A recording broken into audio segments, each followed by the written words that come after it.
He froze mid-step, blood on the pavement, a trembling hand reaching for him. Then she whispered one word that shattered his empire, son. In that alley, Hector Flores had seconds to choose: protect his throne or save the woman who gave him life. And whatever he chose would set the city on fire. If this story pulled you in, make sure to hit that subscribe button so you never miss what's coming next. I've got another unforgettable story dropping tomorrow.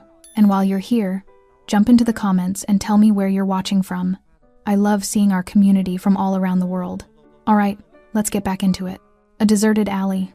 Late evening, the kind of place where the street lamps flicker like dying stars, and the rain has just stopped, leaving everything slick and silent. The kind of place where bodies are dumped and questions are never asked.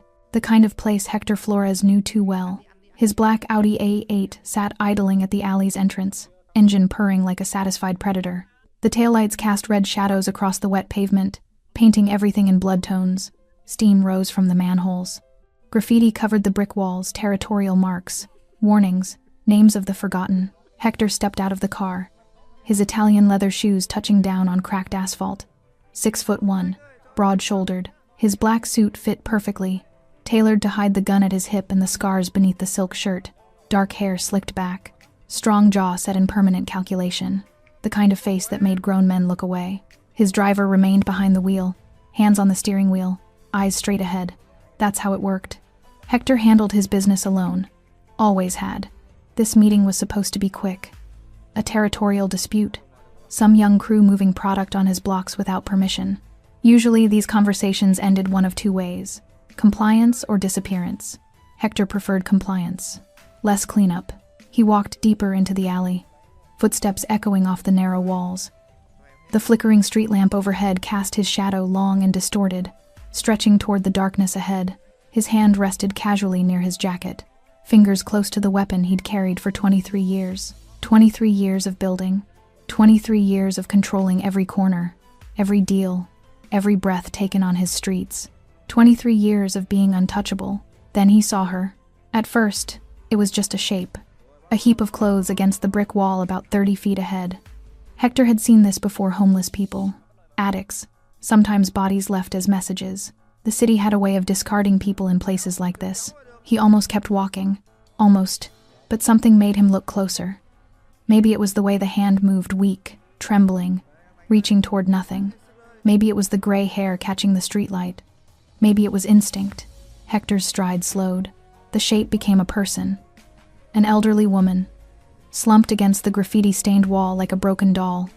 One shoe missing. Clothes torn. Gray hair matted dark with something wet. Blood. Hector's hand moved from his gun to his side, hanging useless. His feet carried him forward, but his mind was screaming at him to stop, to turn around, to call someone else. But he couldn't stop. 20 feet away now. He could see her face. Bruised, swollen, cuts across her cheek and temple. Her hand lifted again, fingers trembling, reaching for something, someone, reaching for help that wouldn't come. 10 feet away. Hector's heart, the heart that had been silent through 100 violent acts, began to pound. His throat tightened. His hands, steady through shootouts and executions, began to shake, because he knew that face. 5 feet away, he could hear her breathing, now shallow, ragged, the sound of someone drowning on dry land.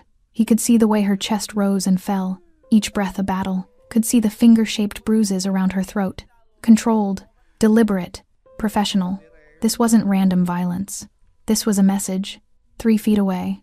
Hector dropped to his knees, the expensive fabric of his suit pants soaking through on the wet pavement. His shadow fell across her face, and her eyes, clouded with pain, struggled to focus. Her lips moved. Hijo. The word came out broken. A whisper that cut through 20 years of silence, 15 years of distance. A lifetime of choices Hector had convinced himself were right. Son. Hector Flores, the man who'd ordered deaths without flinching, who'd built an empire on the bones of his enemies, who'd never shown weakness, never hesitated, never broke, froze completely. His mother, Catherine Flores, the woman who'd raised him alone after his father disappeared. The woman who'd worked herself to exhaustion to keep him fed and clothed. The woman whose hands had been rough from cleaning offices at night and serving food during the day. The woman who'd kissed his forehead and told him he was destined for better things. The woman he'd pushed away 15 years ago and never looked back. She was lying injured on his street, in his alley, in his territory, dying. Mom. The word felt foreign in his mouth. When was the last time he'd said it? 10 years? 15? Her hand found his jacket, fingers clutching weakly at the expensive fabric. Her eyes focused on his face, and something flickered there, not fear, not anger, relief. Joe. They were watching. Her voice faded, then came back. I had to find you. Hector's hands hovered over her, unsure where to touch, where it was safe, what was broken. His mind, the mind that calculated odds and planned executions, went completely blank. Behind him, the car door opened. His driver's voice, cautious. Boss? Hector didn't answer. Couldn't answer. The most powerful man in the city knelt in a dirty alley, holding his mother's hand. And for the first time in 20 years, Hector Flores had absolutely no idea what to do next. The last time Hector had held his mother's hand, he was 7 years old. It was a Tuesday afternoon in late summer, and they were walking home from the corner store, where Catherine had just bought him a candy bar with the last dollar in her purse. She'd smiled down at him, her hand warm and calloused around his small fingers, and told him that as long as they had each other, they'd be okay. He'd believed her then. He'd believed her for years. But belief doesn't pay rent. Belief doesn't put food on the table. And belief certainly doesn't protect you from the men who come knocking when you owe money you don't have. Catherine Flores had been 22 when Hector was born. Too young, too poor, too alone. His father, a man whose name she rarely spoke, had disappeared before Hector took his first breath. No note, no explanation, just gone, leaving behind a pregnant woman in a one-bedroom apartment in the worst part of the city. She could have given him up. Should have. Probably. Everyone told her so. But Catherine had looked at her newborn son, counted his tiny fingers, kissed his forehead, and decided that some things were worth fighting for. So she fought. 3 jobs, sometimes 4, cleaning offices at night while Hector slept in a playpen in the janitor's closet, serving tables during the day while her neighbor watched him for $5 she couldn't afford, doing laundry, ironing shirts, anything that would keep them fed and housed. Hector remembered those years in fragments. The sound of his mother's keys in the door at 2 a.m., the smell of industrial cleaner on her clothes, the way she'd collapse on their second-hand couch, still in her uniform, too tired to even take off her shoes. But she always had energy for him, always had a smile when he showed her his drawings, always had time to help with homework at the kitchen table, always kissed his forehead before bed and whispered the same words, "You're going to do great things, Mijo. I know it." She believed in him when no one else did. When he was 8, Hector started noticing things. The way his mother's hands shook when bills arrived. The way she'd skip meals and claim she wasn't hungry. The way she'd cry softly in the bathroom, thinking he couldn't hear. When he was 10, he started stealing. Small things at first. A candy bar here, a sandwich there. Anything to take pressure off his mother. He'd bring food home, claim a friend's parent had given it to him. Catherine would look at him with those knowing eyes. She wasn't stupid, but she was too exhausted to fight. When he was 12, he started running errands for the older boys in the neighborhood, delivering packages, standing lookout, small jobs that paid enough to slip $20 under his mother's pillow while she slept. She knew. Of course she knew. But what could she do? Work a 4th job? She was already destroying herself. So she made him swear on her life that he'd be careful, that he'd stay in school, that this was temporary. He'd promised. He'd lied. By 14, Hector was in deep, not just running errands anymore, but part of the operation. The older boys had become his family. The streets had become his school. And the money was more than his mother made in a month. Catherine watched her son transform. Watched him come home later and later. Watched his eyes grow harder. Watched him start carrying himself like someone who'd seen things no child should see. She begged him to stop. He told her he was doing it for her. For me. She'd grabbed his face, tears streaming.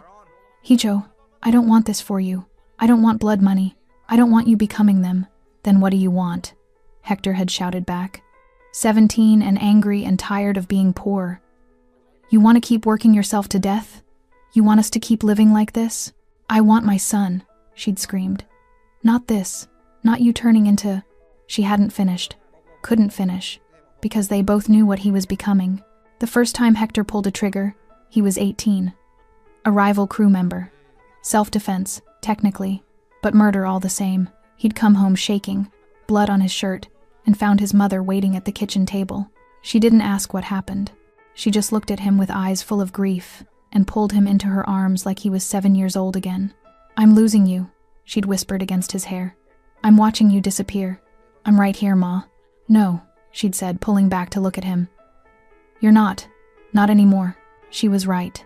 Over the next 5 years, Hector rose through the ranks, ruthless, efficient, willing to do what others wouldn't. By 23, he was running his own crew. By 25, he'd eliminated his competition. By 26, he controlled a third of the city. And Catherine watched it all from the same small apartment, growing older and more heartbroken with each passing year.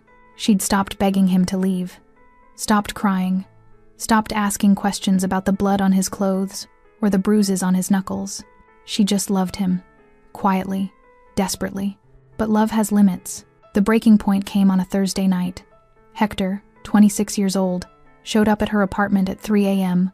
with 3 bullet holes in his car and enemies who knew where his mother lived. He'd found Catherine sitting in the dark, rosary beads in her hands, waiting. They're coming for you, she'd said softly. Aren't they? He couldn't lie to her. Not about this. I'm moving you, he'd announced. Tomorrow, new apartment, across town, somewhere safe. Safe? She'd laughed, bitter and broken. There's no safe, Hector. Not in your world. There is if you're away from me. The words had hung between them like a death sentence. So that's it? Catherine had stood, old before her time at 48. You're just leaving me? I'm protecting you. You're abandoning me. Ma, don't. She'd held up her hand. Don't call me that while you're doing this. He'd moved her anyway, set her up in a modest apartment 20 miles away, paid her rent through a lawyer, sent money every month through an intermediary, and stopped visiting, stopped calling, stopped being her son. He told himself it was for her safety. That distance meant protection. That loving someone meant letting them go. 15 years of that lie. 15 years of convincing himself he was doing the right thing. Until tonight.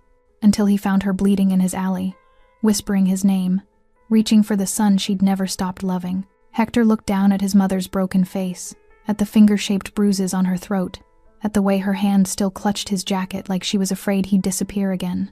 And for the first time in 15 years, Hector Flores did something he thought he'd forgotten how to do. He broke. Boss! The driver's voice came again, more urgent this time. Boss, we need to move. Hector didn't respond. Couldn't respond. His entire world had collapsed into this moment. His mother's labored breathing, the blood soaking through her clothes, the cold pavement beneath his knees. Catherine's eyes fluttered, struggling to stay focused on his face. Her lips moved again, forming words that barely had sound. I'm sorry. I had to. Find you. Shh. Ma. Don't talk. Just... Hector's voice cracked. When was the last time his voice had cracked? Just stay with me. He forced himself to assess the damage, the way he'd been trained to assess everything clinically, methodically. But this wasn't some soldier who'd taken a bullet. This wasn't business. This was his mother. The cuts on her face were deep but not fatal. Defensive wounds on her forearms she'd tried to fight back. The bruising around her throat made his stomach turn. Someone had choked her, released, then struck her. The pattern was deliberate, professional. This was torture, not murder. Not yet. His hands hovered over her body, afraid to touch, afraid of what else he might find. Her left side, the way she winced when she breathed broken ribs, probably. The angle of her ankle twisted, maybe fractured. How long have you been here? Hector asked, his voice barely above a whisper. Hours, I think. They left me, they said. She coughed, and blood flecked her lips. They said to give you a message. Ice flooded Hector's veins. What message? That no one is safe. Her hand tightened on his jacket. That they know where to hurt you. Behind him, footsteps. His driver had gotten out of the car, standing at a respectful distance but clearly agitated. Boss, I don't mean to rush, but we're exposed here. If this is a setup, it's not a setup. Hector's words came out sharp, definitive. How do you know? Because if they'd wanted to kill him, they would have. This wasn't an ambush. This was something worse. This was a demonstration. Hector's mind raced through the possibilities. Who would dare? Who would be stupid enough, bold enough, suicidal enough to touch his mother? Not his rivals. They feared him too much. Not the Russians. They had an understanding. Not the Colombians. They needed him, which left only one possibility. One that made his blood run cold and his hands curl into fists. Someone inside. Someone close enough to know about Catherine. Close enough to know where she lived. Close enough to arrange this without raising alarms. A betrayal. Boss? The driver stepped closer. What do you want me to do? Hector looked down at his mother. At the woman who'd given him everything. The woman he'd pushed away for 15 years because he'd convinced himself that distance meant safety. He'd been wrong. The realization hit him like a physical blow. All his power, all his control, all his carefully constructed walls, they'd meant nothing. His enemies had still found her, had still hurt her, and they'd done it on his streets, in his territory, in his world. His protection had been an illusion. We need a hospital, Hector said finally. The driver's face went pale. Boss, you know what that means. Questions, police, records. If anyone traces this back, I know what it means. Your competitors will see it as weakness. Your own men will question. I said I know. Hector's voice was steel. He looked up at the driver, and something in his expression made the man take a step back. Get the car ready. Boss, think about this. There are other ways. We have doctors who don't ask questions. We can move her somewhere private, somewhere secure. How long? Hector interrupted. What? How long to get a doctor to a secure location? How long to set up? How long before she gets real medical care? The driver hesitated. An hour, maybe 2. Hector looked back at his mother. At the blood. At the way each breath seemed harder than the last. At the paleness of her skin. She didn't have 2 hours. Maybe didn't even have one. The hospital, Hector repeated. Now. He slid his arms beneath Catherine, one under her shoulders, one under her knees. She whimpered, a sound that cut through him like a knife. I know, Ma. I know it hurts. But I've got you. As he lifted her, his mother's head lolled against his chest. Her blood soaked into his suit, warm and wet. The expensive fabric darkened, ruined. He didn't care. He stood, his mother's weight nothing in his arms. She'd been heavier when he was 7, and she'd carry him to bed after he'd fallen asleep watching TV. Now she felt fragile, breakable, old. When had she gotten so old? The driver rushed ahead, opening the back door of the Audi. Street Catherine's is closest. 8 minutes if I push it. Street Catherine's, named after a saint. His mother had wanted to name him after a saint too, had almost named him Gabriel. But his father, in one of his few contributions to Hector's life, had insisted on Hector. Warrior, defender. Some defender he'd turned out to be. Hector slid into the back seat, cradling his mother against him. Her head rested in the crook of his arm, her breathing shallow and wet. Blood dripped onto the leather seats. The driver got behind the wheel, engine roaring to life. Boss, I have to say this. The moment we pull up to that hospital, everything changes. People will know. Your enemies will know. Your own people will know you chose. They'll know I chose my mother. Hector's voice was quiet but absolute. Let them know. The car lurched forward, tires squealing on wet pavement. Catherine's eyes opened slightly, finding his face in the dim light. Hijo, I'm here, Ma. I'm right here. I knew, she coughed, wincing. I knew you'd come. For me, the words shattered something inside him. Because she was right. After 15 years of absence, 15 years of distance, 15 years of convincing himself he was protecting her by staying away when it mattered, he'd come. But he'd come too late. I'm sorry, Hector whispered, the words foreign on his tongue. How many years since he'd apologized to anyone? Ma, I'm so sorry. For everything. For leaving. For... Shh. Her hand found his face, fingers trembling against his cheek. You're here. Now. That's what matters. The city blurred past the windows. Streetlights. Storefronts. People who had no idea that in the back of that speeding black Audi, the most powerful man in the city was holding his dying mother and praying to a god he'd stopped believing in years ago. Stay with me, Hector murmured, repeating it like a mantra. Just stay with me, Ma. Please. Catherine's hand slipped from his face. Her eyes closed, and Hector Flores, who'd faced down armed enemies without flinching, who'd built an empire on fear, who'd never shown weakness, felt tears burn down his face for the first time in 20 years. The fluorescent lights of Street Catherine's emergency room were too bright, too sterile, too far from the world Hector knew. He stood in the hallway outside the trauma bay, suit still soaked with his mother's blood, hands shaking with adrenaline he couldn't burn off. Nurses rushed past him. Doctors shouted medical terms he didn't understand.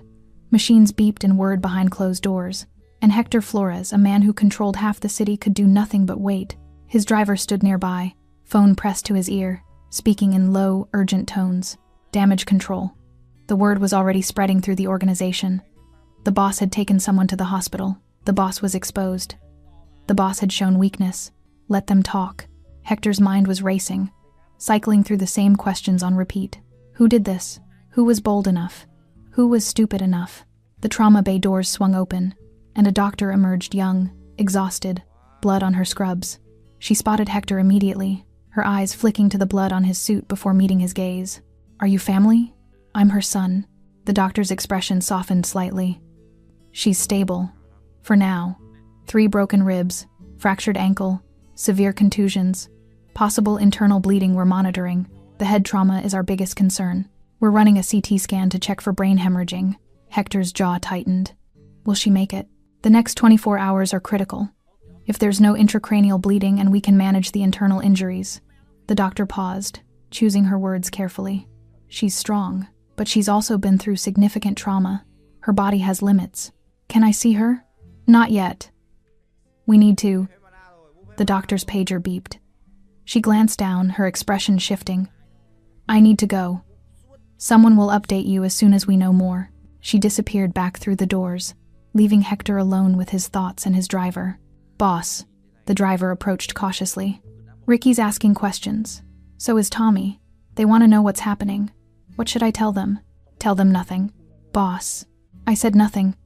Hector turned, his eyes cold and hard.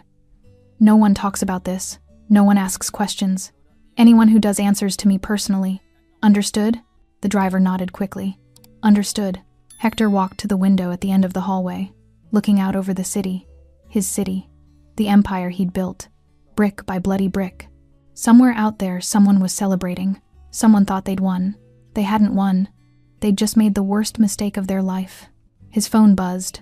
A text from Leo, his underboss and right hand for the past 8 years. Heard you had an emergency. Everything okay? Hector stared at the message. Leo knew better than to text about business. They had protocols, secure lines, face-to-face meetings in controlled locations. This text was wrong, too casual, too convenient, too perfectly timed. He typed back, family situation, handled. 3 dots appeared immediately. Leo was typing. Need anything? I can mobilize the crew. Hector's finger hovered over the screen. Every instinct he'd honed over 23 years was screaming at him. He deleted his response and typed something else. Meet me at the warehouse. 2 hours. Which warehouse? Hector's blood went cold. They had 5 warehouses, but they only ever used one for meetings. The one on 47th Street, by the docks. Leo knew that. Everyone knew that. Unless Leo was asking because he wasn't alone. Because someone was reading over his shoulder. Because this wasn't really Leo talking. Or because Leo was the one who'd ordered this. Hector didn't respond. Instead, he made another call. To Victor, his head of security. A man who'd been with him since the beginning. A man he trusted with his life. Victor answered on the first ring. Boss, I need information. Quietly. Who knew about my mother's location? A pause. Boss, that's a very short list. I know. Give me names. You, me, Leo, and the 2 guys who handle her building security. That's it. 5 people. 5 people knew where Catherine lived. The security guys, Hector said. Where are they now? I can find out. What's going on? Someone got to my mother, beat her, left her in an alley as a message. The silence on the other end was deafening.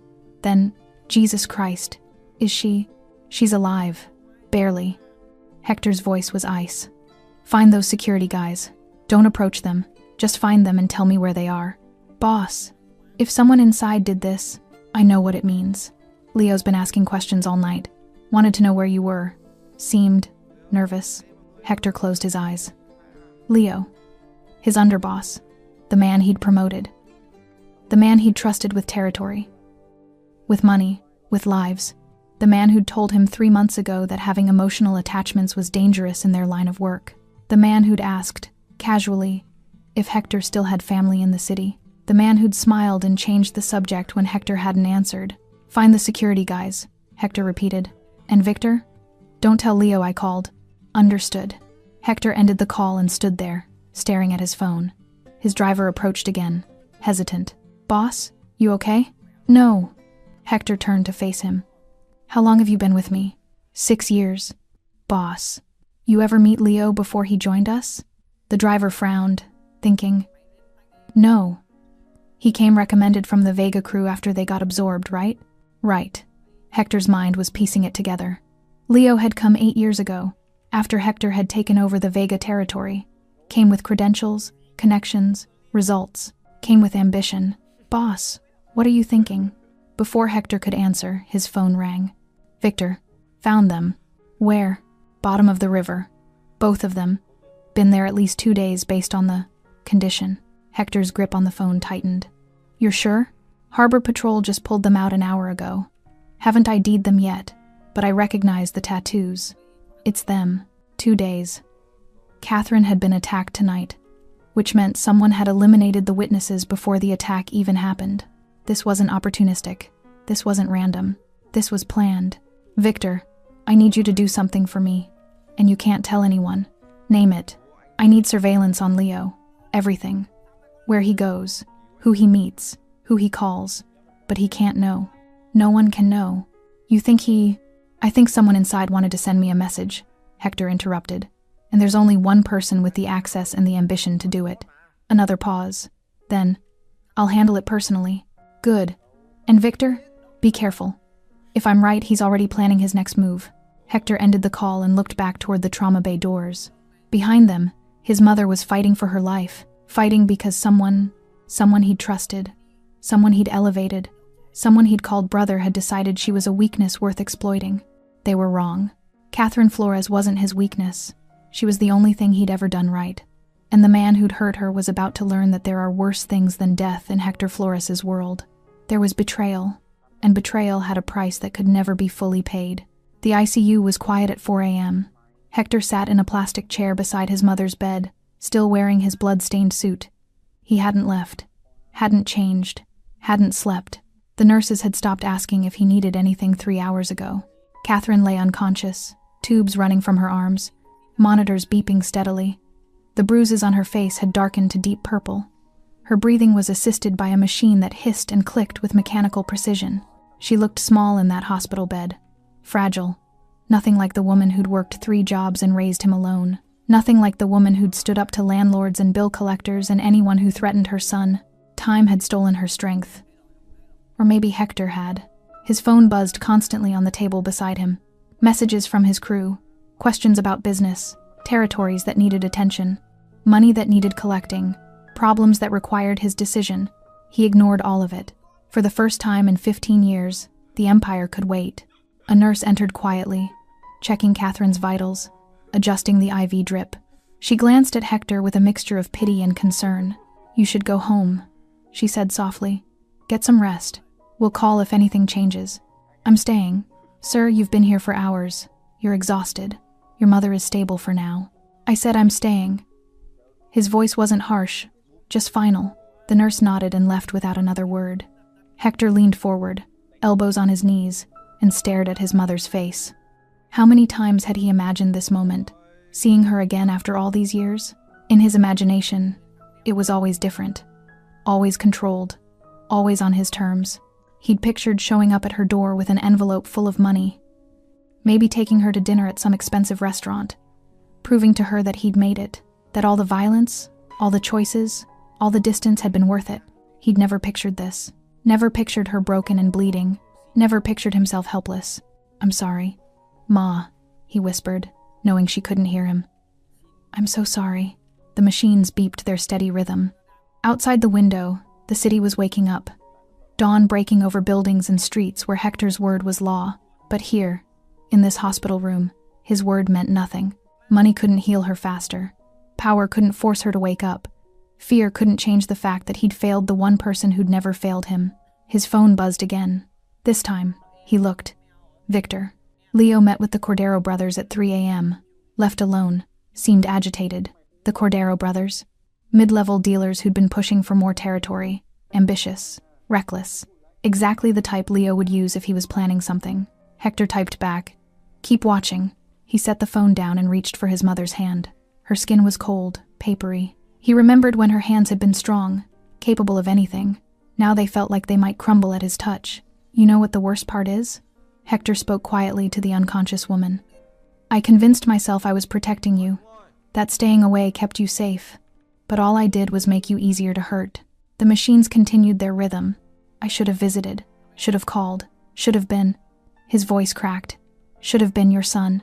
He sat back, wiping his eyes with the back of his hand. When was the last time he'd cried before tonight? He couldn't remember. Maybe the day Catherine had confronted him about the blood on his shirt. Maybe the day he'd moved her across town and driven away without looking back. Maybe he'd just stopped feeling things entirely. The door opened again. Not a nurse this time.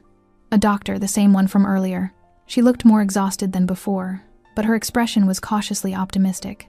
Mr. Flores? Hector stood immediately. How is she? The CT scan came back clear. No brain hemorrhaging. The internal bleeding has stabilized. Her vitals are improving. The doctor managed a tired smile. She's a fighter. She always has been. The next 24 hours are still critical, but I'm cautiously optimistic. She's responding well to treatment. Her body is healing. Hector felt something release in his chest. Not relief, not yet, but hope. Terrifying, fragile hope. When will she wake up? Hard to say. Could be hours, could be days. We've sedated her to let her body focus on healing, but based on her responses, I believe she'll regain consciousness. The doctor paused. Mr. Flores, I need to ask. The police will want to speak with her about what happened, about who did this to her. Let them try. The doctor frowned. Sir, whoever did this will be dealt with. Hector's tone left no room for discussion. My mother won't be speaking to the police. That's not really. It is. Hector turned to face the doctor fully. My mother has been through enough. She needs to heal, not relive her trauma for a police report that won't go anywhere. You're a doctor. Her health is your concern. Let me worry about justice. The doctor studied him for a long moment, clearly weighing her options. Finally, she nodded. I'll note in her chart that she's not well enough for questioning, but eventually won't matter. The doctor left, and Hector sat back down beside his mother's bed. 30 minutes later, Catherine's fingers twitched. Hector leaned forward immediately. Ma? Her eyes moved beneath closed lids. Her lips parted slightly. The heart monitor's rhythm changed, becoming stronger. Ma, can you hear me? It's Hector. I'm here. Catherine's eyes fluttered open. Unfocused at first, struggling against the medication and the pain. Then they found him, sitting beside her bed, and something shifted in her expression. Not fear, not anger, recognition, and something that looked like peace. Hijo. Her voice was barely a whisper, rough from the breathing tube they'd removed an hour earlier. I'm here. Don't try to talk. You're safe now. You're in the hospital. You're going to be okay. Catherine's hand moved slightly, and Hector caught it, holding it gently between both of his. I knew, she whispered. I knew. You'd come. I'm sorry it took me so long. Her eyes closed briefly, then opened again. When she spoke, each word was an effort. I always knew what you were, Hector. His throat tightened. Ma, I just prayed. She paused, breathing carefully. I just prayed. You wouldn't lose yourself. Completely. The words hit him harder than any bullet ever had. I saw the news, heard the stories. Catherine's grip on his hand strengthened slightly. I always knew. My baby boy was still in there, somewhere. Tears burned down Hector's face. I don't know if he is, Ma. I don't know if there's anything left of that kid you raised. Catherine's eyes locked on his, clearer now despite the pain and medication. You're here, aren't you? She whispered. You came. For me. You didn't. Walk away. I never should have walked away in the first place. But you came back. Her hand squeezed his. That's what matters. You came back. A nurse appeared in the doorway. Mr. Flores, she needs to rest. 1 more minute, Hector said, without looking away from his mother. Catherine's eyes were already closing, exhaustion pulling her under. But before she slipped back into sleep, she whispered 3 words that shattered what was left of Hector Flores's carefully constructed armor. I forgive you. Hector sat frozen, his mother's hand in his, and realized something that terrified him more than any enemy ever had. He'd spent 15 years building an empire, but he'd just spent one night discovering what he'd lost to build it. And for the first time in his life, Hector Flores wasn't sure the trade had been worth it. The sun rose over a city that didn't know it was about to change. Hector stood at the hospital window, watching dawn paint the skyline gold and red. Behind him, his mother slept peacefully for the first time in hours, her breathing steady, her vitals stable. He'd been awake for 36 hours straight. His suit was ruined. His hands were still stained with dried blood. His empire was probably fracturing without his presence. He didn't care. His phone had been vibrating non-stop. 15 missed calls from Leo. 23 texts from various crew members. 6 voicemails from territory managers demanding decisions on collections, disputes, and deals. Hector had responded to exactly none of them. Instead, at 6 a.m., he made one call. Victor. Boss, how is she? Stable. Awake. She's going to make it. He heard Victor exhale with relief. Thank God. What do you need? I need you to send a message to everyone. Every crew leader, every soldier, every corner boy who works for us. What message? Everything stops. Silence on the other end. Then, boss, I don't understand. Effective immediately. All operations are suspended. No collections, no shipments, no deals, no hits. Everything stops. For how long? Until I say otherwise. Boss, Victor's voice was careful. That's going to cause problems. Big problems. People are going to ask questions. Our competitors are going to see it as weakness. Leo's already been. I don't care what Leo's been doing. I don't care what our competitors think. And if anyone has a problem with my orders, they can bring it to me personally. Another pause. You're sure about this? Hector looked back at his mother's sleeping form. At the machines keeping her alive. At the bruises that marked her face like a map of his failures. I've never been more sure of anything. All right, I'll spread the word. But boss, people are going to push back. Some might even. Then they'll learn what happens when they push back against me. He ended the call and sat back down beside Catherine's bed. By noon, the word had spread through the organization like wildfire. Hector Flores had shut everything down. No one knew why. No one understood. And that made it more terrifying than any act of violence ever could. In a cramped apartment in the South Side, 3 crew leaders sat around a table, staring at their phones in disbelief. This doesn't make sense, one of them said. We've got shipments coming in tonight, buyers waiting. What are we supposed to tell them? You heard the order, another replied. Everything stops. But why? What happened? No one had an answer. In a warehouse by the docks, 2 soldiers were supposed to be collecting on a debt. Instead, they sat in their car, engine idling, unsure what to do. Victor said no collections. The driver said, that guy owes us 15 grand. You want to just let that slide? I want to keep my head attached to my shoulders. If Hector said stop, we stop. They drove away, leaving the debtor confused and grateful and terrified of what it meant. In an upscale restaurant downtown, Leo sat across from a potential business partner, trying to close a deal on new territory. His phone had been exploding with messages all morning. So we have an agreement? The partner asked, reaching for a handshake. Leo's phone buzzed again. Another message from a crew leader. Boss, what's going on? Why the shutdown? I need to make a call, Leo said, standing abruptly. Give me 5 minutes. He stepped outside and dialed Hector's number for the 16th time. It went straight to voicemail. Leo's jaw clenched. He dialed Victor instead. What the hell is happening? Leo demanded when Victor answered. Boss's orders. Everything shuts down until further notice. Why? He didn't say. Where is he? He didn't say that either. Victor, I'm his underboss. I need to know what's going on. If there's a threat, if something's happened, if the boss wanted you to know, he would have told you. The line went dead. Leo stood on the sidewalk, fury and fear warring in his chest. This wasn't how it was supposed to go. Hector was supposed to be predictable, controlled, focused on the empire above all else. A man who shut down his entire operation over a personal matter wasn't predictable. He was dangerous. By evening, the streets had gone eerily quiet. Corners that usually had lookouts stood empty. Dealers who worked their regular spots had vanished. Collections that happened like clockwork didn't happen at all. The city's criminal ecosystem, finely balanced and brutally efficient, had simply stopped. Hector's competitors noticed immediately. The Russians called for a meeting to discuss whether this was an opportunity or a trap. The Colombians increased their own security, uncertain what the silence meant. Smaller crews whispered about moving into abandoned territory, but no one moved. Because a Mafia boss showing restraint was more terrifying than one showing force. Restraint meant calculation. It meant planning. It meant something bigger was coming. and no one wanted to be in the crosshairs when it arrived. Back at the hospital, Hector sat in the same chair he'd occupied for hours, watching his mother sleep. A nurse brought him coffee he didn't drink. A doctor updated him on Catherine's improving condition. His driver texted that reporters were starting to ask questions about the unusual quiet in certain neighborhoods. Hector ignored it all. Around 8 p.m., his phone rang. Not a text this time. A call from a number he recognized but rarely saw. Antonio Vega, one of the old guard. A man who'd been in the game longer than Hector had been alive. A man whose territory Hector had absorbed years ago, but who still commanded respect. Hector answered. Antonio.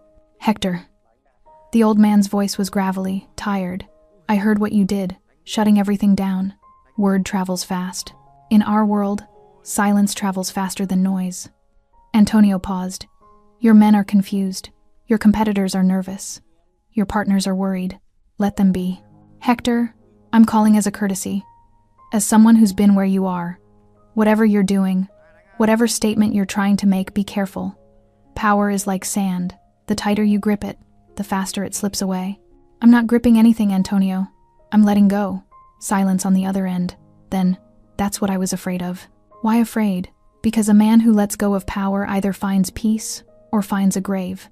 And in our world, peace is rarer than you think. Hector looked at his mother.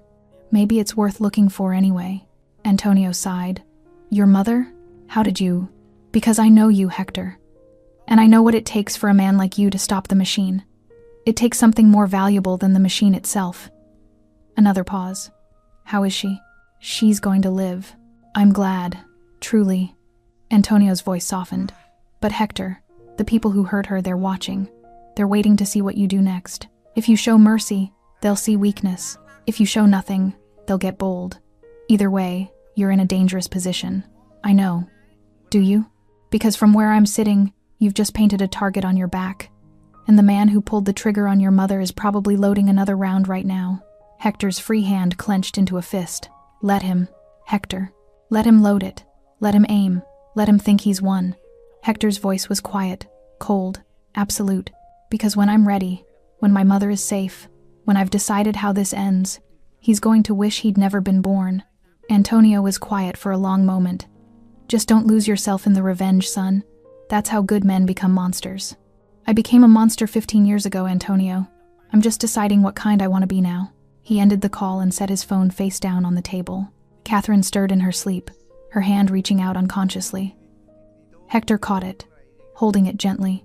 Outside the hospital window, his city continued without him. Money wasn't being made. Territory wasn't being defended. The empire he'd built was vulnerable, exposed, bleeding, and for the first time in 23 years, Hector Flores didn't care. His mother was alive. Everything else could wait. 3 days after Catherine woke up, Hector finally left the hospital. Not to go home, not to rest, to end this. Victor was waiting in the parking garage with a different car, a nondescript sedan. Nothing that screamed power or wealth. Hector had changed into simple clothes. Dark jeans, a black jacket, no jewelry. He looked like 1,000 other men in the city. Invisible. Did you find him? Hector asked as he slid into the passenger seat. Yeah. Victor pulled out of the garage. He's been holed up in the penthouse downtown. Hasn't left in 2 days. Got 6 guys with him. Armed. He knows. He knows. They drove in silence through midday traffic. The city looked different to Hector now. Not like territory to control or assets to protect. Just a city. Buildings and people and lives that had nothing to do with him. Boss, Victor said carefully. You sure about this? We could bring the whole crew. Make it loud. Send a message to everyone. No. But if Leo's got protection. I said no. Hector stared out the window. This isn't for everyone. This is between him and me. Victor nodded, knowing better than to argue. What do you want me to do? Drop me off 3 blocks away. Wait, if I'm not back in an hour. Don't finish that sentence, Victor interrupted. You'll be back. Hector almost smiled. You sound certain. I've known you 15 years, boss. I've seen you survive things that should have killed you. Whatever happens in there, you'll walk out. And if I don't? Victor's hands tightened on the steering wheel. Then I burn the whole building down with him inside. This time Hector did smile. Grim, but genuine. Good man. The alley behind Leo's building was the same kind Hector had found his mother in. Narrow, dirty, forgotten. The kind of place where the city kept its secrets. Hector had texted Leo 15 minutes earlier. Back entrance. Alone. We talk. Leo had responded immediately. About time. Now Hector stood in the shadows, waiting. The rain had started again, light and cold, soaking through his jacket. He'd left his gun in the car. This conversation didn't need weapons. It needed truth. Footsteps echoed in the alley. Leo appeared from a service door, flanked by 2 of his men. Both armed, both watching Hector with predatory wariness. Leo looked good, confident. Well-dressed in an expensive suit that probably cost more than most people made in a month. His dark hair was styled perfectly. His smile was easy, too easy. Hector. Leo's voice was warm, friendly, like they were meeting for drinks instead of a reckoning. Good to see you, brother. We've been worried. You dropped off the map, shut down everything. People have been asking questions. I know. Is it true? About your mother? Hector didn't answer immediately. He studied Leo's face, looking for something: remorse, fear, guilt, anything human. He found nothing. Yeah, Hector said finally. It's true. Leo shook his head, the picture of concern. Man, I'm sorry. How is she? She's going to live. That's good. That's really good. Leo took a step closer. His men moved with him, hands near their weapons. You know, when I heard what happened, I put out feelers, tried to find out who did it, figured you'd want names. Did you find any? Not yet. But I'm working on it. You know how these things are, people get scared. Don't want to talk. Leo's expression hardened slightly. But we'll find them. And when we do, they'll pay for touching family.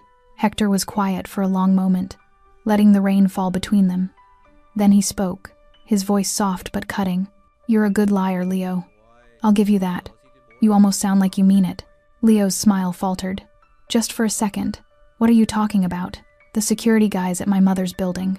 Found them in the river, dead 2 days before she was attacked. Hector, the Cordero brothers. You met with them 3 nights ago at 3 a.m., right around the time you started texting me, asking which warehouse we were meeting at. Leo's face went carefully neutral. His men shifted uncomfortably. You're upset, Leo said slowly. I get it. Your mother got hurt, you're looking for someone to blame. She didn't just get hurt. Hector's voice dropped to barely above a whisper. She was tortured. Professional job, finger-shaped bruises, broken ribs. They wanted her to suffer before they left her for me to find. And you think I don't think, Leo. I know. The alley went silent except for the rain. Leo's easy smile disappeared completely. His hand moved slightly toward his jacket, then stopped when Hector didn't react. You've got no proof, Leo said quietly. I don't need proof. I know. How? Because you're the only one who benefits. The only one who'd be bold enough. The only one who's been whispering in corners about how emotional attachments make me weak. Leo stared at him, calculating. Then, slowly, his expression changed. The mask dropped, the pretense ended, and Hector saw the truth in his eyes. You're right, Leo said simply. I did it. One of Leo's men looked shocked. The other looked nervous. But Leo just stood there, relaxed, like he'd been waiting for this conversation. Why? Hector asked. Because you're soft, Hector. You've gotten soft. Shutting down operations? Carrying your mother yourself? Showing up at hospitals? Leo shook his head. That's not how kings behave. That's how kings fall. So you tried to kill her? I tried to wake you up. Tried to remind you what this life requires. No weakness. No attachments. No mercy. Leo spread his hands.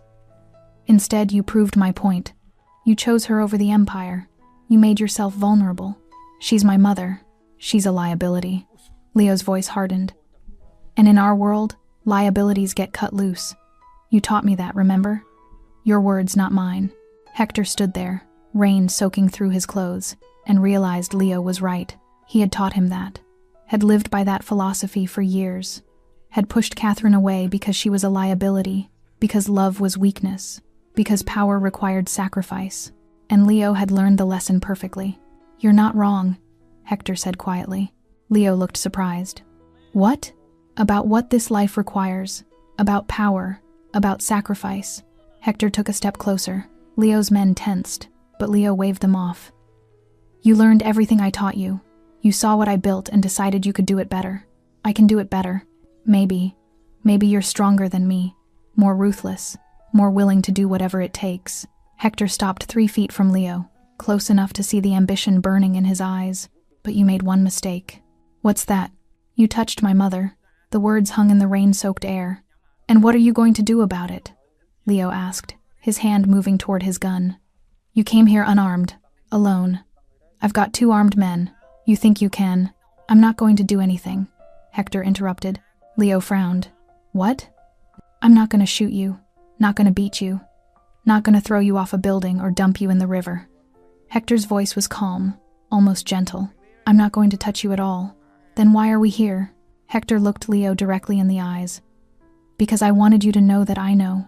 I wanted you to hear 3 words before you disappear. What words? Hector's expression didn't change. His voice didn't rise, but the weight of what he said next crushed everything between them. She was my mother. That was all. No threats, no promises, no detailed descriptions of revenge. Just 3 words that somehow contained more violence than any weapon could deliver. Leo's confidence wavered. That's it? That's all you came to say? That's all. Hector turned and walked away. Wait, Leo called after him. What happens now? What are you going to do? Hector didn't look back. Nothing. Nothing? You're already done, Leo. You just don't know it yet. He walked out of the alley, leaving Leo standing there with his armed men, trying to figure out what just happened. By the time Leo understood, it would be too late, because Hector Flores had just done something more terrifying than any act of violence. He'd shown mercy. And in their world, mercy from a man like Hector meant something far worse than death was coming. It meant erasure. Catherine was released from the hospital on a Tuesday morning. Hector had arranged everything. Not a mansion, not a fortress, just a modest 2-story house in a quiet neighborhood 30 minutes from the city center. Brick exterior, small garden, the kind of place where neighbors waved and kids rode bikes.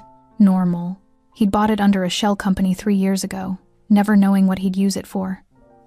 Now he knew. Victor drove them there in silence. Catherine sat in the back seat, staring out the window at passing trees and houses. She looked better. The bruises had faded to yellow. The cuts were healing. The pain medications were working. But something in her eyes had changed. She looked older, tired in a way that had nothing to do with physical injury. Where are we going? She asked quietly. Somewhere safe, Hector answered from the passenger seat. Is anywhere safe in your world? He didn't have an answer for that. The house was furnished simply. Nothing extravagant. A comfortable couch, a kitchen table, soft lighting. Hector had made sure there were fresh flowers on the counter, groceries in the refrigerator, blankets on the bed. 4 men he trusted were stationed around the property, invisible but present. It's not much, Hector said as he helped Catherine inside, but it's yours. She walked slowly through the rooms, touching furniture, looking out windows. When she reached the bedroom, she sat on the bed and started crying. Hector froze in the doorway, unsure what to do. Ma? I forgot what this felt like, she whispered through tears. Having a home, being safe, having my son here. Hector crossed the room and sat beside her. She leaned against him, and he wrapped his arm around her shoulders the way she used to hold him when he was scared. You're safe now, he said. I promise. For how long? As long as you need. Catherine pulled back to look at him. And what about you? Your empire, your business, doesn't matter. Hicho, you can't just abandon everything you built. Watch me. The first week was the hardest. Hector's phone rang constantly. Messages from crew leaders, demands from partners, threats from competitors sensing weakness. He ignored 90% of them, responding only to Victor with brief instructions. Maintain security, pay the men, hold the territories. Everything else could burn. He spent his days at the house with Catherine, cooking meals he barely knew how to make, watching terrible television shows, helping her walk around the garden as she regained her strength. Simple things, normal things, things he'd never done. One afternoon, he was making soup badly, burning the onions, adding too much salt when Catherine shuffled into the kitchen. You never learned to cook, she observed, smiling slightly. No, you always did it. Because you were too busy running the streets. Hector stopped stirring. Ma, I'm not angry, Hector. I'm just stating facts. She sat at the table. Can I help? You're supposed to be resting. I've been resting for 8 days. I'm going crazy. She gestured to the pot. You're burning that, by the way. He looked down. She was right. Catherine stood slowly and joined him at the stove. Together, they salvaged the soup. She corrected his technique, added proper seasoning, turned something inedible into something that actually smelled good. "There," she said when they finished. "See? Not so hard." They ate together at the kitchen table. No guards, no business, no phones. Just a mother and her son, sharing a meal. "This is nice," Catherine said softly. "Yeah, it is. You could have this, you know. A normal life. If you wanted it." Hector set down his spoon. "Ma, my life isn't normal. Can't be normal. Too much history. Too much fear of trying." She looked at him with those knowing eyes. "You think you're trapped in that world. But maybe you just never tried to leave." The words settled between them. By the second week, something shifted. Hector's men noticed it first. He stopped responding to texts about territory disputes. Stopped making decisions about collections. Stopped caring about profits and power plays. He just existed. Every morning, he woke up in the guest room, made coffee, helped Catherine with her physical therapy exercises. They'd take slow walks around the neighborhood. She'd talk about the weather, the neighbors, anything except his past. He'd listen. In the afternoons, they'd sit in the garden. Catherine would read. Hector would just sit, watching birds, feeling sunlight, doing nothing. At night, they'd eat dinner together. Simple conversations. She'd tell stories about his childhood, the good parts, before everything went wrong. He'd laugh at memories he'd buried for years. Then he'd check the security, make sure the guards were alert, and go to bed. It was the quietest his life had ever been, and the strangest part? He didn't hate it. One evening, as they watched the sunset from the porch, Catherine spoke without looking at him. "Your men are worried about you. I know. They don't understand what you're doing. I don't either." She turned to face him. "Then why are you doing it?" Hector was quiet for a long time. When he finally spoke, his voice was raw. "Because for 23 years, I built something that required me to be a monster. I convinced myself it was necessary, that I was protecting you, protecting myself, building something that mattered." He looked at his mother. "Then I found you bleeding in an alley, and I realized that everything I built meant nothing. None of it protected you. None of it made me happy. None of it was worth what I lost. And what did you lose? You, myself. Any chance at being the man you raised me to be." Catherine reached over and took his hand. "You're still that man, Hector. He's just been buried under a lot of bad choices. But he's still there." She squeezed his hand. "I see him every time you make terrible soup, every time you help me walk, every time you choose to be here instead of out there." Hector felt his throat tighten. "I don't know how to be both, Ma. I don't know how to be your son and still be who I am." "Then maybe," Catherine said gently, "it's time to decide who you want to be." The decision came on a Wednesday morning. Hector woke early, made coffee, and sat in the garden as dawn broke. Catherine was still sleeping. The neighborhood was quiet, sprinklers running, birds singing, someone's dog barking in the distance. Peace. He pulled out his phone and made a call. "Victor, boss. Everything okay? I need you to set up meetings. With everyone who matters." "Everyone?" "The Russians, the Colombians, Antonio Vega, the territory managers. Everyone." "What's this about?" "I'm walking away." Silence. "Victor? You still there?" "Yeah, I'm here. Boss, you can't be serious. I've never been more serious. You built this empire from nothing. You can't just—" "I can. And I am." Hector's voice was firm. "Set up the meetings. I'll explain everything then." He ended the call before Victor could argue further. The meetings happened over 3 days. First came the Russians. Dmitri and his brother Alexei, sitting across from Hector in a warehouse office, confused and suspicious. "You're selling?" Dmitri asked, lighting a cigarette. "Transferring. The Eastern Territories. Take them. No charge." Alexei frowned. "What's the catch?" "No catch. Just one condition: you leave my people alone. Anyone who worked for me gets safe passage out or employment with you. Their choice." Dmitri studied him through smoke. "Why are you doing this?" "Because I'm done. Nobody just walks away from this life." "I am." The brothers exchanged glances. Finally, Dmitri nodded. "Okay. We accept. But Hector, if this is some trick..." "It's not." Hector stood, extending his hand. "We had a good arrangement. I'm just making sure it continues without me."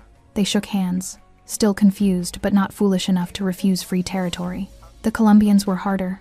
Raphael sat across from Hector, arms crossed, face skeptical. You want to sell me your distribution network? Transfer. At cost. I just want out. Why? Personal reasons. Personal reasons don't exist in our business. They do now.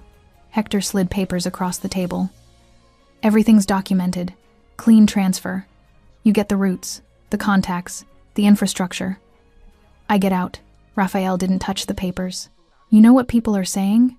That you've gone soft. That finding your mother broke you. Maybe it did. That's dangerous, Hector. Weakness gets exploited. I know. That's why I'm getting out before it does. Raphael finally picked up the papers, scanning them. This is legitimate? Completely. And what happens to Leo? Hector's expression didn't change. Leo's no longer relevant. Raphael raised an eyebrow but didn't press. Fine. I'll accept. But Hector, you can't come back from this. Once you're out, you're out. If you change your mind, I won't. Antonio Vega was last. The old man sat in his study, whiskey in hand, listening as Hector explained his plan. You're dismantling everything, Antonio said when Hector finished. Yes, piece by piece. Selling it off, giving it away. Yes, because of your mother. Because I want to live. Antonio sipped his drink slowly. You know what happens to kings who abdicate? They either find peace or they get killed by someone who thinks they're still a threat. I know. Which do you think you'll find? Hector was quiet for a moment. I guess I'll find out. Antonio set down his glass. For what it's worth, I think you're doing the right thing. Not many men in our position have the courage to walk away. Most of us die in this life because we can't imagine any other way to live. Were you ever tempted to walk away? Every day. Antonio smiled sadly. But I never had what you have. Someone worth walking away for. My wife died young. My children wanted nothing to do with me. By the time I realized what I'd lost, it was too late to get it back. I'm sorry. Don't be sorry for me. Be smart for yourself. Antonio stood, extending his hand. Good luck, Hector. I hope you find what you're looking for. They shook hands. What about Leo? Antonio asked as Hector turned to leave. What about him? Word is he's been quiet. Too quiet. Holed up somewhere, planning something. He can plan all he wants. You're not worried? Hector paused at the door. Leo wanted my empire. He's about to learn there's nothing left to take. No territories to control. No network to absorb. Just empty buildings and broken connections. He looked back at Antonio. By the time he makes his move, there won't be anything worth moving against. Antonio laughed, a genuine, surprised sound. You're not just walking away. You're burning it all down on your way out. I'm making sure no one else can have what I built. Especially not him. That's brilliant. And cruel. I learned from the best. Within 2 weeks, it was done. Hector's empire, built over 23 years, disappeared like smoke. Territories transferred. Networks dissolved. Partnerships ended. Money distributed to his men's severance packages. Retirement funds. Enough to start over if they wanted. Some took the money and left the life. Others joined the Russians or Colombians. A few retired completely. Victor came to the house on the final day, carrying a briefcase. Last of the accounts, he said, setting it on the kitchen table.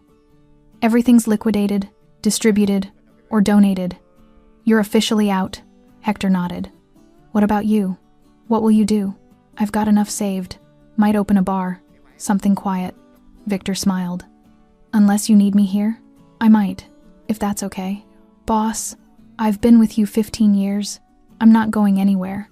They shook hands. After Victor left, Hector sat at the table and realized something profound. For the first time in 23 years, he owned nothing, controlled nothing, commanded nothing. He was nobody, and it felt like freedom. That evening, Catherine found him in the garden. It's done? She asked. It's done. She sat beside him. How do you feel? Lighter, terrified, free. I don't know. That sounds about right. She took his hand. What will you do now? I have no idea. Good. That means you get to figure it out. They sat together as the sun set, mother and son, no empire between them, just life. The neighborhood woke slowly on Sunday mornings. Hector stood in the kitchen making breakfast, scrambled eggs, toast, coffee that Catherine said was finally drinkable. Through the window, he watched Mr. Chen from next door water his garden. Across the street, the Rodriguez kids were drawing with chalk on their driveway. Normal life, happening all around him. Catherine shuffled in. moving easier now, the physical therapy paying off. She smiled when she saw the table set. Look at you, a proper breakfast. Don't get used to it. I only know how to make 3 things. 3 is more than 0. She sat down with a soft sigh. Did you sleep? Some. You? Better than I have in years. She accepted the coffee he handed her. No nightmares. Good. They ate in comfortable silence. Outside, the world continued. Cars passing, birds chirping, life moving forward without requiring anything from them. It had been 6 weeks since Hector walked away. 6 weeks of learning to exist without power, without fear, without the weight of an empire on his shoulders. 6 weeks of discovering who he was when he wasn't Hector Flores, crime boss. Turned out, he was just Hector, Catherine's son, and that was enough. I need to run to the store, Catherine said, finishing her eggs. We're out of milk. Want to come? You sure you're up for it? Joe, I'm not made of glass. The doctor said walking is good for me. All right, let me grab my jacket. 10 minutes later, they walked down the sidewalk together. No bodyguards, Victor was nearby, always watching, but invisible. No armored cars, no weapons, just a man and his mother, walking to the corner store on a Sunday morning. Mrs. Patterson from 2 houses down waved as she collected her newspaper. Morning, Catherine. Hector. Catherine waved back. Good morning. This was her world now. Neighbors who knew her name, gardens that needed tending, simple routines that gave life shape, and somehow, miraculously, it was becoming his world too. At the store, they browsed the aisles like normal people. Catherine debated between brands of cereal.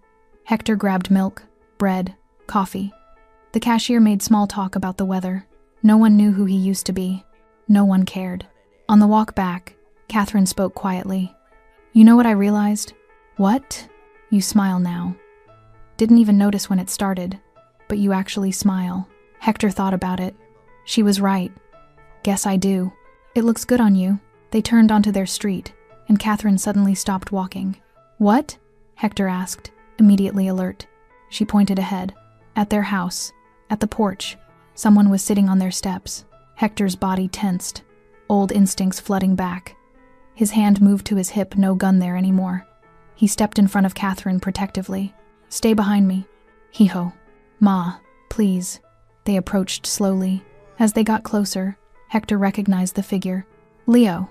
He sat on the porch steps, hands visible, no weapon drawn. He looked different, thinner, tired, defeated.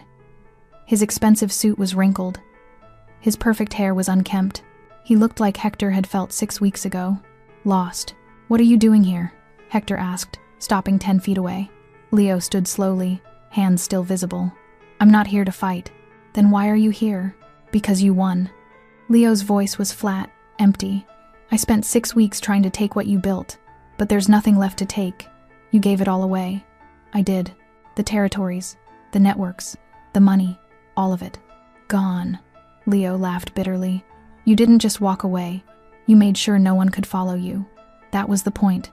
Leo looked at Catherine, then back at Hector. I don't understand you. You had everything. Power, respect, control. And you just let it go. I chose something more important. Your mother. Leo shook his head. That's what makes you weak. No, Hector said quietly. That's what makes me human. Leo stared at him, trying to understand, failing. Finally, he turned to leave, then stopped. They're all talking about you. Everyone. The Russians, the Colombians, even the small-time dealers. They don't know whether to respect you or think you've lost your mind. Let them wonder. They're calling it the most shocking thing they've ever seen. A king who walked away. Hector glanced at Catherine, who was watching with calm, knowing eyes, then back at Leo. Tell them whatever you want. I don't live in that world anymore. Leo nodded slowly, something like understanding finally crossing his face. You actually did it. You got out. Yeah, I did. How does it feel? Hector thought about scrambled eggs and Sunday walks and neighbors who waved, about making terrible soup and learning to smile, about sitting in gardens with his mother, doing nothing, being nobody. It feels like living, he said. Leo looked at him one last time, then walked away without another word. Catherine moved to Hector's side, taking his arm. You okay? Yeah, I'm okay. They walked up the porch steps together and went inside. That evening, They sat in the garden again, their routine now. The sunset painted everything gold and red. Somewhere in the city, Hector's old world continued without him. Territories changed hands. Money changed pockets. Power shifted. He didn't care. Catherine squeezed his arm. You shocked them all, mijo. Hector looked at his mother, at the woman who'd worked herself to exhaustion for him, who'd forgiven him when he didn't deserve it, who'd never stopped believing he could be better. What shocked them wasn't that I spared lives, he said quietly. No. What shocked them was that the most feared man in the city chose love over legacy. Catherine smiled, tears in her eyes. And how do you feel about that choice? Hector thought about the man he'd been 6 weeks ago, powerful, feared, alone. Then thought about the man he was now, nobody, ordinary, free. I feel like I finally found what I've been looking for my whole life. And what's that? Home. Catherine leaned her head on his shoulder, and they sat together as the sun disappeared and the stars came out. No empire, no throne, no crown. Just a mother and her son, finally together, finally at peace. And for Hector Flores, that was more than enough. It was everything.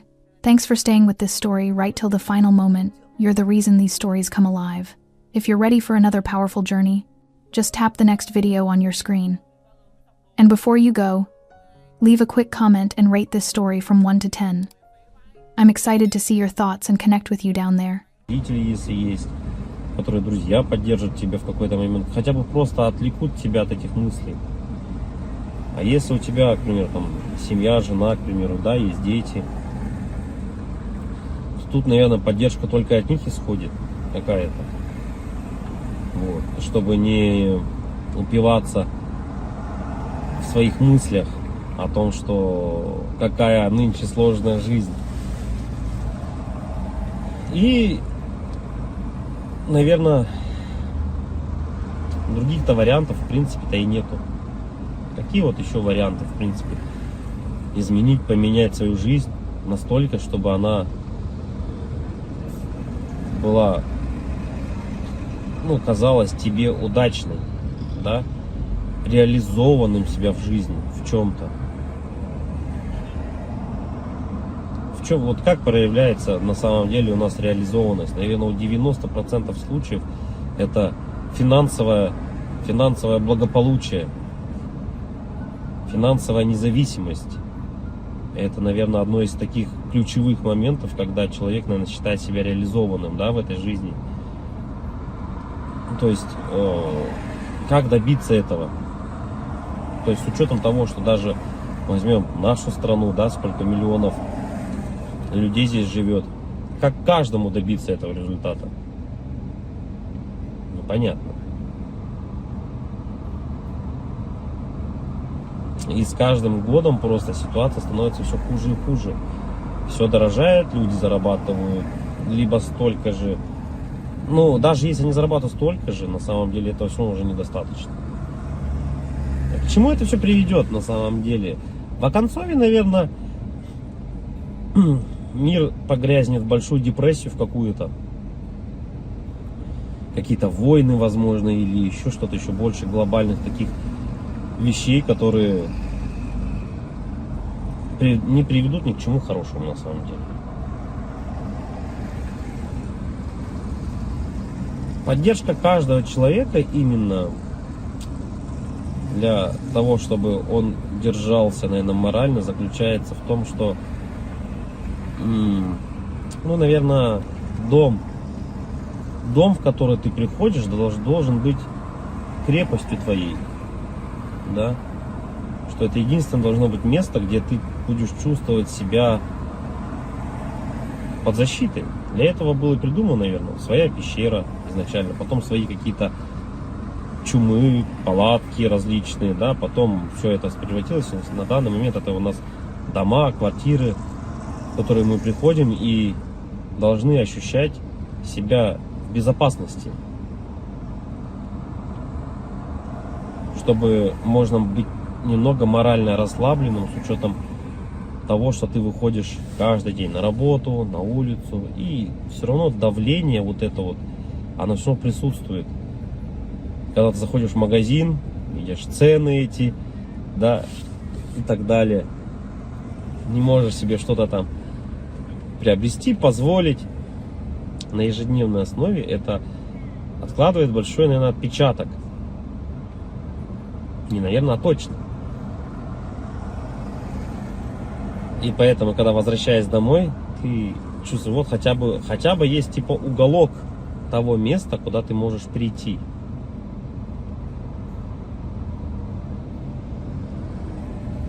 Уголок на самом деле человеку много тоже не надо.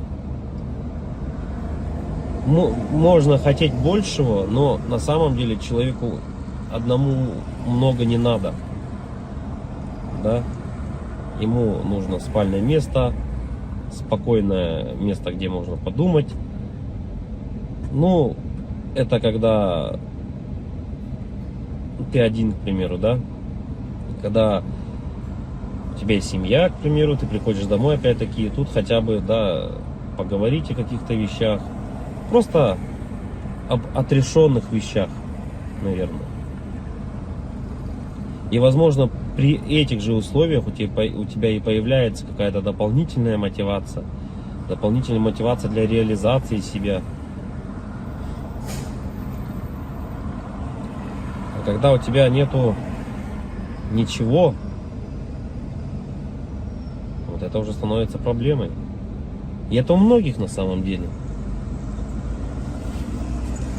Что значит не иметь ничего?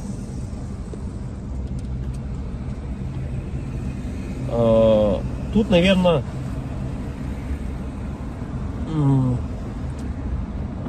самое главное, дизмораль у человека еще возникает при том, что это уже, наверное, где-то в глубине души даже она возникает при даже хорошей финансовой подушке такой, которая у тебя есть, хороших финансовых деньгах, да, то есть, но нету вот внутреннего ощущения, к примеру, дружбы, семьи, любви и так далее.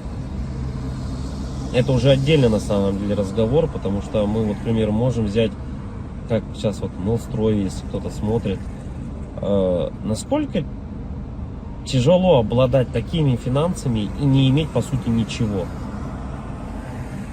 Ни друзей, ничего не иметь. Так главное это получается для бедных главное деньги, для богатых главное какое-то внутреннее ощущение нужности, не из-за денег. Вот такое вот. И это борьба какая-то такая и вот эти два слоя общества, богатые и бедные, они друг друга не понимают. На самом деле из-за этого, возможно. Потому что богатый человек, он уже не смотрит на деньги, он не считает эти деньги. Ему важно внутреннее вот это вот ощущение того, что он нужен без них даже. Это как Тони Старку сказали: а кто ты без костюма? На вот это я филантроп, тудым-сюдым, он сказал, да? Так и человеку, у которого много денег, ты задашь вопрос: а кто ты без денег? Ну, что ты представляешь себе без денег? Вот, и это, наверное, возможно, таких людей богатых, как вот, например, там, Новстрой, задав ему этот вопрос: а кто ты без денег? Он на него ответить-то и не сможет. Обратная сторона людей бедных, да, вот если мы посмотрим, человеку